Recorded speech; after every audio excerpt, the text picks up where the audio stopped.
everyone, welcome back to Equipoise Classes and I, Surbhi Gupta, welcome you in our Mission CUET 2024 series. ये है part 20 इस video का, यानी अगर आपने बाकी पार्ट्स नहीं देखे हैं, मैंने एक प्लेलिस्ट बना दिया है, टेंशन मत लो, मिशन CUET 2024 के नाम से, वहां पे सारे पार्ट्स है, कोई भी वीडियो मिस हुई है जाके देख लो।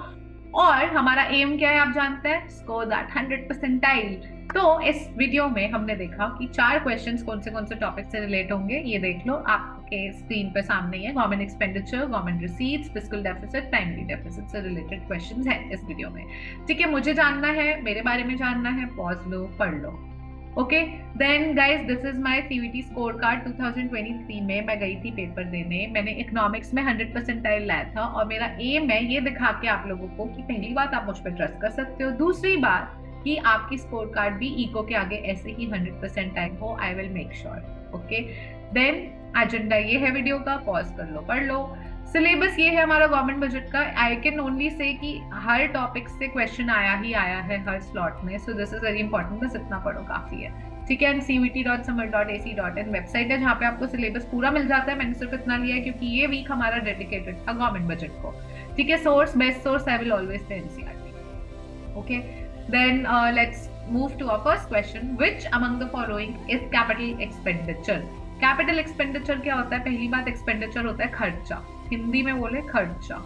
ठीक है, एक्सपेंस, स्पेंड करना, स्पेंडिंग। ओके सो दोनों ही लिख रही हूँ, it is spending. Capital which relates with asset and liabilities. Okay this is something. So disinvestment, disinvestment मतलब आपने, गवर्नमेंट ने अपनी कंपनी का कुछ हिस्सा बेच दिया, बेच के पैसा कमा लिया, तो ये कैपिटल तो है लेकिन रिसीट है। ठीक है, this is capital receipt, keep classifying. ठीक है, देन इनकम टैक्स, गवर्नमेंट को इनकम टैक्स मिला। ठीक है, ये रेवेन्यू, आपका जो ये रिसीट है ना, ये आपका रेवेन्यू रिसीट, टैक्स मिला, ये असेट और लायबिलिटी से नहीं रिलेट करता। Construction of metro, construction of metro, metro के कंस्ट्रक्शन में आपने पैसे लगाए हैं, पहली बात तो खर्चा है और असेट से रिलेटेड है, this is capital expenditure. Dividend again आपका रेवेन्यू एक्सपेंडिचर हो जाता है। ठीक है, आपको कंपनी में मिल रहा है तो रेवेन्यू रिसीट हो जाता है, बट रेवेन्यू है, कैपिटल नहीं है। सो जो आपका आंसर है that is construction of metro is a capital expenditure. Okay आप यहाँ पढ़ सकते हो कैपिटल एक्सपेंडिचर क्या होता है। You can pause, NCERT clipping है, यहाँ आप देख के समझ सकते हो कि आपका कैपिटल एक्सपेंडिचर क्या होता है, क्योंकि असेट और लायबिलिटी से रिलेटेड होता है, वही सोच के हमने पिछले क्वेश्चन को सॉल्व किया। Then this is next question, dash are those receipts that do not lead to a claim on government, they are therefore termed as non redeemable. ठीक है, कोई क्लेम नहीं करती गवर्नमेंट पे, नॉन रिडीमेबल है, government की है तो गवर्नमेंट की हो गई, कोई रिडेम्पशन नहीं है इस चीज पे। So what are those receipts? Let's see NCERT revenue receipts. Okay, so revenue receipts are those receipts that do not lead to a claim on government. Same, एक लाइन उठाई और इस पे क्वेश्चन डाल दिया, बस रेवेन्यू को डैश कर दिया और देख लो पूरा का पूरा क्वेश्चन एक लाइन उठा के डाल दिया है। तो आंसर क्या आपका? रेवेन्यू। ठीक है, they are therefore termed as non redeemable। पूरे लाइन से उठा के क्वेश्चन डाला है, एनसीईआरटी में हर चीज का आंसर है। ठीक है, which of the following does not give gross fiscal deficit? ठीक है, ये बहुत इंटरेस्टिंग है guys. Gross fiscal deficit, total expenditure minus revenue receipts and non debt creating capital receipts. Total receipts में बोरोइंग भी होती है तो वो डेट क्रिएट करती है, तो नॉन डेट क्रिएटिंग करेंगे, तो ये एक तरह से टोटल रिसीट ही हो गई, non debt creating and total expenditure हो गया, ये तो फिस्कल डेफिसिट है। ठीक है, हमें देखना not net borrowing at home, borrowing from RBI, borrowing from abroad. Okay, we will come to that. ठीक है, इंटरेस्टिंग है। Revenue deficit plus capital expenditure minus non debt creating receipts. Revenue deficit क्या हुआ? अभी इसको ओपन करते हैं third को ना। रेवेन्यू डेफिसिट हुआ revenue expenditure minus revenue receipts. ठीक है, रेवेन्यू प्लस बोल रहा है कैपिटल एक्सपेंडिचर, ये टोटल क्या हुआ? टोटल एक्सपेंडिचर, ये माइनस में अभी, और माइनस नॉन डेट क्रिएटिंग, तो माइनस कर दो revenue receipt plus non debt, तो ये तो यही हो गया जो ऊपर है, तो ये बेसिकली सेम है दोनों, तो ये भी फिस्कल डेफिसिट है, ये भी फिस्कल डेफिसिट है, ये भी फिस्कल डेफिसिट है। Total expenditure minus total receipt, यानी कैपिटल रिसीट में दो होती हैं, debt creating and non debt creating. हम नॉन डेट क्रिएटिंग रिसीट्स लेते हैं, जो उधार चढ़ाती हैं यानी बोरोइंग, हम वो एक्सक्लूड करते हैं। तो ये हमारा करेक्ट आंसर है ऑप्शन 4, यानी फिजिकल डेफिसिट ये नहीं दिखाता।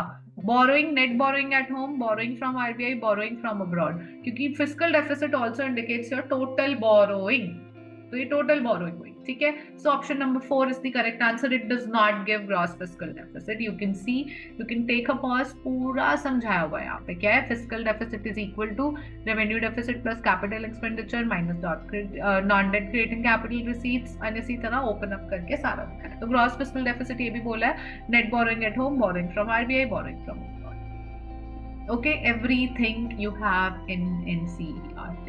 Then we have our next question. Primary deficit is equal to, primary deficit क्या होता है? प्राइमरी डेफिसिट होता है gross fiscal deficit minus gross interest liabilities. कैसे, ये देख लो, gross fiscal deficit minus net interest liability is your gross primary deficit, ठीक है। ग्रॉस प्राइमरी, ये बहुत इंपॉर्टेंट है। देखो मैंने भी बोलते time, even I knew the answer, मैंने बोलते टाइम वर्बल करा ना, मेरा फ्लक्चुएट हुआ। So you have to take care. Fiscal deficit ना हम ऐसे ही लिख देते हैं, but it is gross fiscal deficit and it is net interest liability, से बहुत क्रूशियल है। तो प्राइमरी डेफिसिट के, और इन्होंने देखो जान के यही पिक करा है, इन्होंने जानबूझ के ये था ना, ये पिक करा है। तो प्राइमरी डेफिसिट क्या है? Gross fiscal deficit minus net interest liabilities. Option number 1 is the correct answer, ठीक है। एक एक लाइन पिक की है एनसीईआरटी ने, मैं आपको यही दिखाना चाह रही हूँ everybody. If you are liking these videos and if you want to score that 100 percentile guys, I am coming up with my sprint batch which begins 1 April को। स्टार्ट हो रहा है मंडे से फ्राइडे, रोज क्लासेस होंगी जिसमें मैं आपका सारा सिलेबस कवर कराऊंगी। जो प्रीवियस ईयर क्वेश्चन यूट्यूब पर रह गए हैं बट मेरे पास बहुत सारे हैं, मैं वो सॉल्व कराऊंगी। मॉक्स होंगे, डिटेल्ड एक्सप्लेनेशन, एनालिसिस, सॉल्यूशंस के साथ, और मेरा पर्सनल एक्सपीरियंस, तो टिप्स एंड ट्रिक्स तो आपके पास होंगी to score that 100 percentile. Okay, enrollment start हो चुकी है, आपको कुछ नहीं करना है। इस ईमेल आईडी पे जो आपको स्क्रीन पे दिख रहा है, इस पर बस मेल भेजना है, no fancy email, you can just write interested in CUET sprint batch and that's it, I will contact you. People have started enrolling 15th February से पहले करते हो तो अर्ली वर्ड डिस्काउंट तो मिलेगा ही मिलेगा। उसके साथ साथ मेरे साथ एक 1-on-1 सेशन मिलेगा जहाँ पे इकोनॉमिक्स बोर्ड्स के एग्जाम में आप कैसे बहुत अच्छे मार्क्स ला सकते हैं, आपके जो भी डाउट्स होंगे I will address those. Okay, so thank you guys, thank you for staying by, sticking by, and please comment section में एंगेजमेंट बढ़ाता है, मुझे मेरे स्टूडेंट्स से इंटरैक्ट करने में बहुत मजा आता है। तो आपको कोई भी प्रॉब्लम आप फेस कर रहे हो रिलेटेड टू इकोनॉमिक्स और समथिंग एल्स, जस्ट कमेंट कैसी लग रही है वीडियोस, हार्ट इमोजी छोड़ दो, वरना कमेंट में कुछ मत करो, लाइक कर दो। एंड बहुत सारे लोग वीडियोस देख रहे हैं बट सब्सक्राइब नहीं कर रहे, guys do subscribe, it really you know, I mean आपके लिए बहुत सिंपल है, एक लाइक दबाना, सब्सक्राइब दबाना, but it for me it means the world. So I think अगर यहाँ तक आ गए हो तो इसका मतलब पसंद तो कर रहे हो, थोड़ा सा और एफर्ट ले लो, like, share and subscribe everybody. With this week's topic is over. Government budget का थीम खत्म हो चुका है। अगले हफ्ते हम आएंगे मंडे टू फ्राइडे, 4 क्वेश्चन लाएंगे बैलेंस ऑफ पेमेंट के। For this week we are done. कल आइएगा जरूर इको फेयर वीक 4 का देखने के लिए कि इस वीक कौन से इकोनॉमिक्स से करंट अफेयर आया जो आपके टॉपिक से रिलेट करेंगे। Okay, stay tuned everybody, keep preparing, all the very best. And मौसम बहुत खराब चल रहा है, so please take good care of your health. Okay, bye bye, I will see you next time.